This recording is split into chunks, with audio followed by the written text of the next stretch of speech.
Hi everyone! Welcome to Julian's Kitchen. Hi! Hindi ba ang saya mag-reunion? Ang sarap makipag-get together. Na happy ba kayo na nagkita-kita kami? Ng gimmick cast? Anyway, dahil birthday month ko pa rin naman. So gagawa ako ng sarili kong version ng pancit gisado or sotanghon gisado. Ang tawag ni Ryan dito. Teka muna guys ha, bago kayo mag-react at bago kayo magsimulang Oy, don't judge me, mag-type sa comment section, no judgment until marinig niyo yung buong kwento. Ang tawag niya dito, pansit mahirap. Okay, wait. There's more. Kasi noon, sa mga batang 90s, batang 80s, makaka-relate kayo dito. Hindi ba sa mga drama serye or kahit na anong madrama, umuwi yung tatay na may dalang pansit pang pasalubong. Tapos pagdating niya, either patay na yung asawa niya o patay na yung anak niya, tapos mababagsak niya yung pansit sa sahig.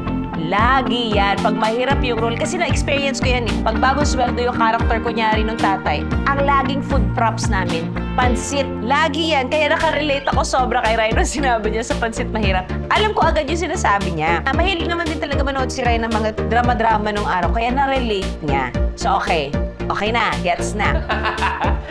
Kailangan, alam mo, sa ang buhay ngayon, kailangan i-explain mo agad.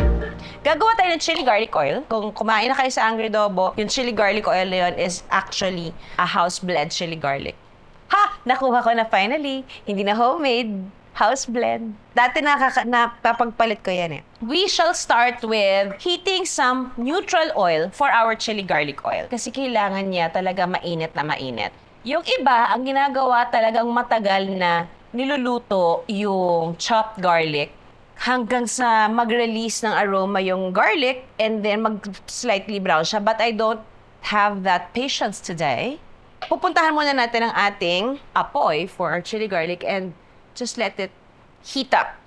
So sa ating sotanghon gisado, actually maraming different types of noodle recipe or pancit recipe kasi nag-evolve na siya along the way. Pero ang pinaka-nauna talaga, Chinese people, and then nagkaroon na tayo ng mga Singapore rice noodles na create naman din sa Hong Kong. Parang, ang labo no?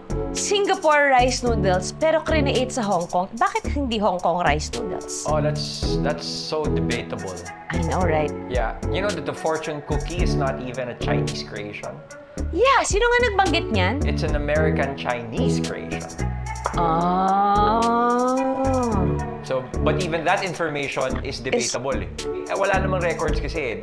A lot of them are anecdotal eh.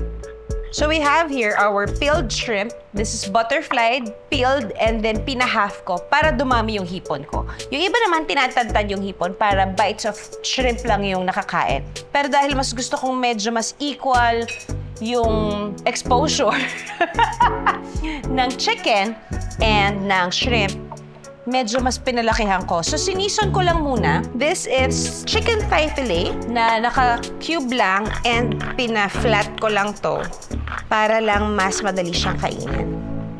So, I just wanna mix that up. Alam niyo, hindi pa rin ako makaget over dun sa reunion na yun. Hindi ko talaga inisip na oo sila ha. Na-touch naman ako, umuo silang lahat. Yun yung mga friendship na tinitreasure nowadays. So, pinalambot ko na yung aking vermicelli noodles. Mas gusto ko lang na pag kumakain ako ng pansit, vermicelli, o ito nga, sotanghon noodles yung ginagamit ko kasi mas madali lang siyang kainin. I have here 3 cups of hot water with chicken bouillon. You can use whatever chicken powder you like, or yun nga, dahil ang mas madalas naman sa mga bahay natin ay chicken bouillon, so we use chicken bouillon. Otherwise, you can also use your own homemade chicken broth, it's also okay. Lalagay na natin dito ang ating oyster sauce. Ito na yung sauce ng bihon ko. And then, just a bit of rice wine, some soy sauce, and your all-purpose seasoning. Again, whatever you have sa bahay ninyo, it's okay. And of course, sugar! Sugar. Kit ka na, naka-braids ka. I'm trying to think what song were you trying to sing. Were you going for Maroon 5 or were you going for Hindi, sugar. Bruno Mars? Oh, honey, honey. Oh, wala. Mas luma pa. Iba yung playlist ko, sweetheart. Ano ba yung kay Bruno? Bruno, we don't talk about Bruno. Oh. Diba? pwede akong pang matanda, pwede naman din akong pambata, ha? Ilalagay na natin dito and then i-dissolve na natin yung sugar dito. I never noticed you cooking with music. O, depende talaga sa mood. Pag minsan, di ba dumadating ka, nagluluto ako, may Regina nangyayari. Tapos bumibirit lang ako na bumibirit. Minsan sa likod ng kusina natin. Basta may wine akong hawak, may music ako. Pag nagluluto ako. Pero pag wala akong wine, wala akong music. Pero magluluto ako. Kasi tumatagal. Nag-i-enjoy ako masyado sa music. Ah, Yan. Okay. So, okay na to. So now, we will start slowly cooking the rest of the other proteins. Yung chicken, hiwa-hiwalay ko siya iluluto kasi pag binalik ko siya, ayoko siya ma-overcook. We will start with our aromatics. Para yung oil natin, nalasahan na ng garlic, ng onions, ng onion leeks, some garlic here. Onions muna, kasi tad-tad ang garlic. Half lang muna. Babe, I remember reading in the comment section during the pandemic, something about being maingat with the noodles. Yeah, kasi kapag halo ng halo, pag sumobra ng halo, di ba napuputol siya? And I think in some regions, medyo sagrado talaga yung, especially I guess in Chinese dishes, it's very important na hindi putol yung noodles nila. Then we add some garlic. And later, pag gumawa tayo ng chili garlic oil, again, i-encourage ko pa rin kayo to add your own flavors kasi basic flavoring lang naman yung gagawin natin for chili garlic oil. And did you know na ang chili garlic oil actually, Ming Dynasty pa lang, meron na pala niyan. Matagal na palang may chili garlic oil and of course, our Chinese friends ang naka-imbento ng chili garlic oil. O hindi ba na hanggang ngayon na-enjoy natin? And again, dahil napaka-creative ng pangkalahatan, we were able to create more different types of chili garlic oil. May sweet na, may super anghang, may extra super spicy. And of course, you always use a neutral type of oil like vegetable oil or canola oil. Never olive oil kasi may iba talagang lasa ang olive oil. Okay? So, we add our veggies. Lulutuin na natin yung veggies na to para mamaya pagpasok ng noodles, mabilis na lang, luto na silang lahat. Habang niluluto natin sila, lalagyan na natin ng seasoning bawat layer. Yan.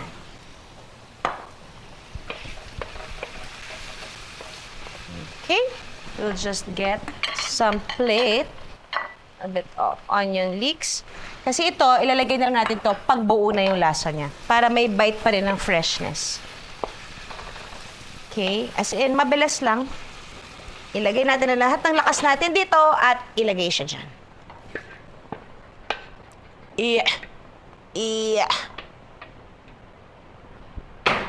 Okay. ang lakas mo, no? That grip for the wok is not an easy thing to do.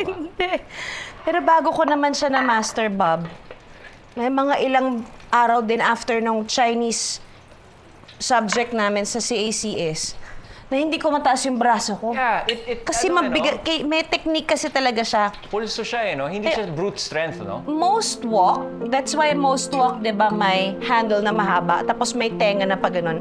Kasi hinuhook yun. Yeah. Mas madali siya i-turn around. Yung ganitong walk, That's a Thai wok, no? this is a Thai walk. Sinamahan ko rin ng dasal, huwag mo ako ipapaya. Kaya mo magbabuhat sa akin. Lagay ko ang aking Spanish-style chorizo. You can use Chinese sausage. Kasi ito yung meron ako dito sa Batangas. So, ito na yung gagamitin ko. Gusto ko yung lasa nito. O pare, ano order mo? Beer. Gusto mo ng beer? May belyas ako sa likod. Gusto mo ba makalala ang belyas ko? Dahil ang chorizo ay naglalabas na ng sarili niyang lasa, this is the time that we'll add our chicken. Gusto lang natin na maluto agad yung chicken. Kasabay ng chorizo. Kasi yung shrimp, pag nilagay natin dyan, ang bilis lang kasi nun maluto eh. Ito yung pansit mayaman. Kasi ang daming nangyayari.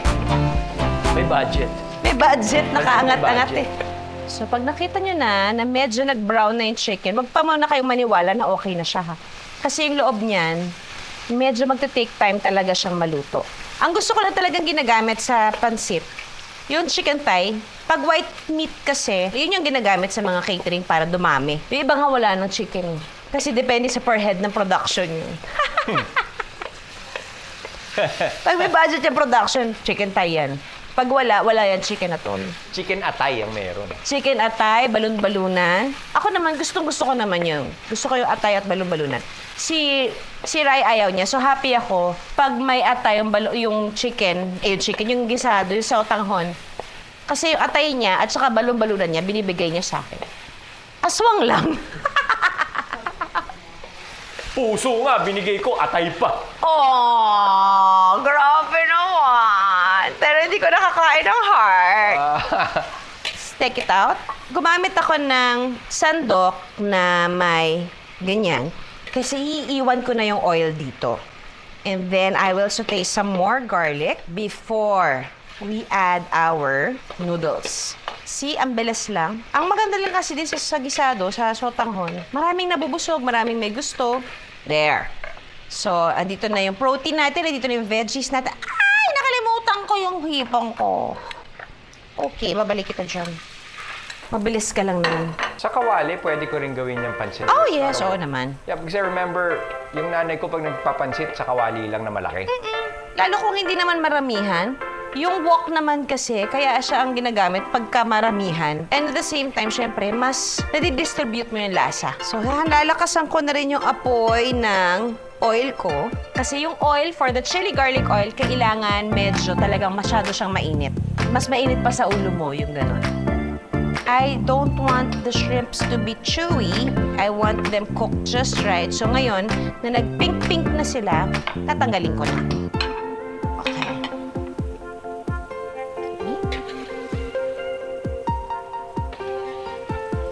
Okay. So akala niya tapos na? Di pa, Day? Magluluto pa tayo ng egg. Kasi gusto ko yung pansit ko may itlog. Actually, alam nyo, maliban sa Chinese sausage or chorizo, pwede nga sisig ang ilagay nyo. Kasi yun ang pansit namin sa Angry Dobo, may sisig. Pwede ring longganisa. It could be garlic longganisa, it could be any longganisa.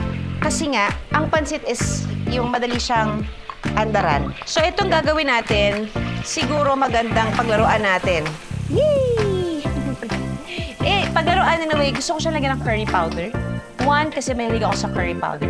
2, why not? So, ginapalibot ko lang siya sa wok ngayon because gusto ko lang siyang maluto agad and dumami. Kasi kapag nasa isang lugar lang siya, hindi ko makukuha yung consistency ng itlog na gusto ko. Or pwede mo siyang halu-haluin ng ganyan. Ang sarap ng itlog sa pansit. Totoo yan. Don't worry, hindi na natin tatanggalin itong itlog na to. Kasi ilalagay na natin yung sotanghon natin. So, important din na isoak muna yung noodles. Yung talagang tagalan nyo yung pag-soak para pag nilagay nyo na yung sabaw, hindi na siya masyadong maging malanta. Baga, naubos niya na yung tubig. Pero isusuka pa rin naman niya yung sauce. Ako lang kasi, mas gusto ko yung may laban pa rin yung noodles. So this is the time that we add back our liquid seasoning na ginawa natin kanina. This is the broth, the oyster sauce, the soy sauce, may sugar. So hihintayin natin isukap niya yan. Ikaw ba mainit ka na? Okay. So while we're waiting for this, na mag-soak up, mamaya pa natin titimplahan yun. Kailangan hintayin natin siya matuyo. Okay. Chili garlic. Ang sarap magluto na nakataas yung buhok. Meron tayong clear bowl. Garlic, of course. Ginger. Dahil chili garlic siya, hindi naman siya tinawag na chili garlic ginger. Mas marami yung garlic. Yung ginger, just enough na magkaroon ng iba pang lasa. Shallots. Bird's eye chilies. Spring onions. Madami yun, yung chili na lagay mo. Marami kasi naglalagay pa ako ng chili garlic eh. Chili garlic, chili flakes pala. Oh gosh, parang naanghangan na ako. And a bit of chicken powder. And then mamaya magdadagdag tayo dyan ng oyster sauce. May natira pa kasi akong oyster sauce. Balikan natin to. Yan, medyo natutuyo-tuyo na siya. Siguro dapat sa part na lagyan ko na ng curry powder para lumasa na siya. Konting curry powder. Konti lang yan para sa akin. Okay, yung curry powder is totally optional. Ito na merienda na rin pagkatapos ng shoot na to. Now, while waiting for this again to dry up. Let's check our oil. Ayan, kailangan smoking hot yung temperature ng oil nyo. As in, hindi simmering point, kasi boiling hot or smoking hot. I-mix natin. Yung iba, they also put lemongrass, naglalagay din sila ng coriander. Pero ito, hindi masyadong maraming herbs. Yung sapat lang. Be careful kasi sobra niyang init.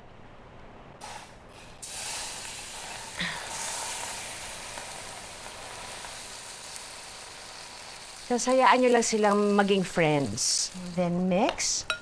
Habang nagsasubside yung init ng mantika, naluluto pa yung garlic natin. If you have bottled crispy garlic, pwede nyo i-add. Pagka lumamig na siya. Kung gusto nyo pang mas marami pang garlic yung nararamdaman ninyo. So, nalagyan natin to ng oyster sauce. Lagyan natin siyang sugar. Anong playlist? Oh, honey, honey. Ang normal bang chili garlic talagang may oyster sauce? Yung iba. Yung iba naman, sadyang chili garlic lang talaga and chilies. Wala na masyadong andar. Ayan na, dumikit na siya. Hindi kayo makita. Puro usok. Okay, na yan. Nag-combine na siya. Let's taste. Naya na tuloy akong mag-taste na ginamit ko yung daliri ko. Harap! Okay, good job, Juday. And then, naalala nyo, may ginawa tayong umami seasoning. Ilalagay natin dito. There you go. Shucks na ako na-excite. And then, our veggies. Fresh onions ng slide para lang may crunch tayo. And our onion leeks. And then we toss. Oh. Ay, subukan nyo tong recipe na to. Huwag kayo mag-alala na naglagay kayo ng raw onions sa bandang huli. That's again, totally optional. Ako lang, gusto ko may different types of texture yung onion ko kasi masarap ang onion talaga. Gusto ko may freshness pa siyang nagagawa. Okay, sinutos ko lang yung noodles para hindi siya maputol kasi tapos na siya! Okay, magpa-plate na tayo. Natatakot akong tikman to kasi alam ko sobra siyang anghang.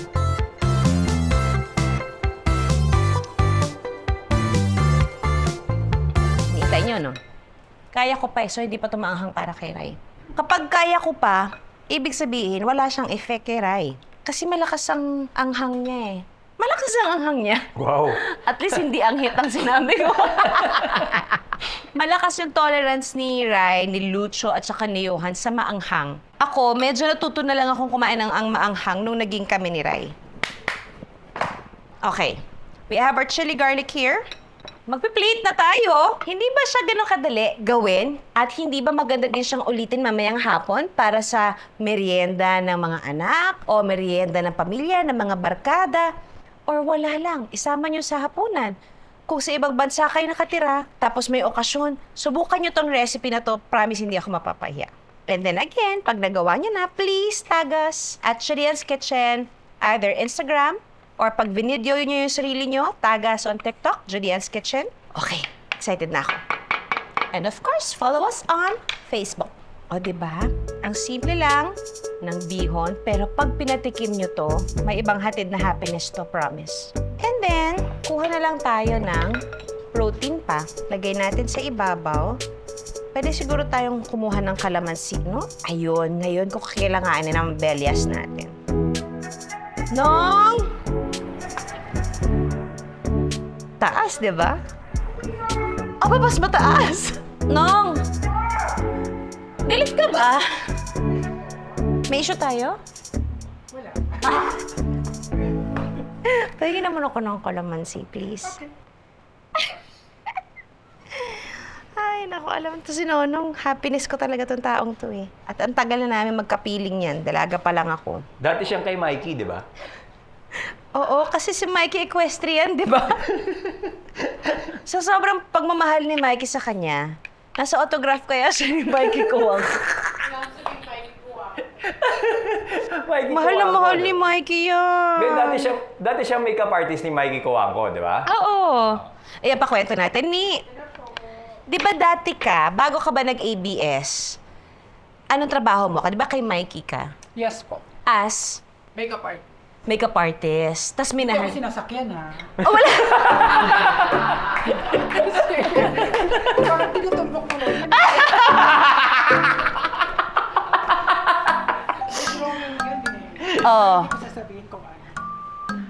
sabi ko na. So, ikaw ba yun? Yung nasa pirma niya? Ay, hindi ako sabi. I love you, no. You're the best. Thank you. So, may kalamansi na tayo dito. Hiwaan lang natin. Ay, hiwa na pala. In fairness kay Nono. To here. Siguro pwede natin siyang lagyan ng andar ng just a few bits of cilantro.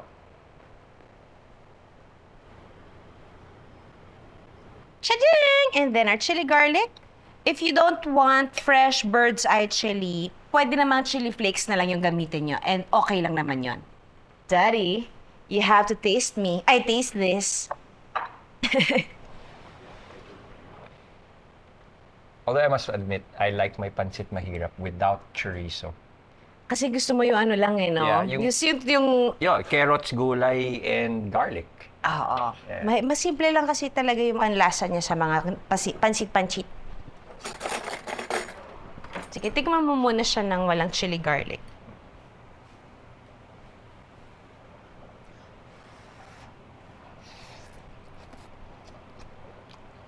Pakainit. Just adjust the taste according to your liking. Pwede nyo pang alatan, pwede nyo tamisan.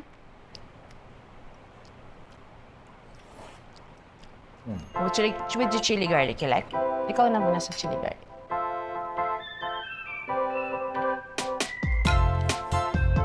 Best with the chili garlic. Kakainis! Kumuhit, boy!